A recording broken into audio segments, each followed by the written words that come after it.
আর আরেকটা ব্যাপার আমি একদম স্পষ্টভাবে বলে দিতে চাই, মাঝে সাঝে অনেকে আমার গায়ের রং নিয়ে আমাকে খুব বাজেভাবে একটা নাম নিয়ে ডাকে।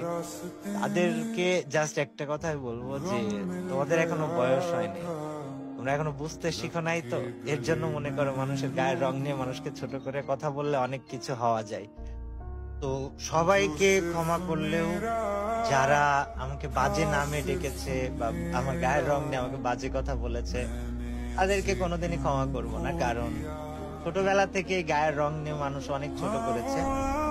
এখনো চেষ্টা করে করার। তবে আমি তোমাদেরকে ক্ষমা করব না। যারা গায়ের রং নিয়ে বাজে নামে ডাকে, আসলেও ক্ষমা করব না। আর যারা ওমরা নিয়ে মজা নিয়েছো, বাজে কথা বলেছো, তোমরা হেদায়েত প্রাপ্ত হও। আল্লাহ তাআলা তোমাদেরকে ক্ষমা করে দিক।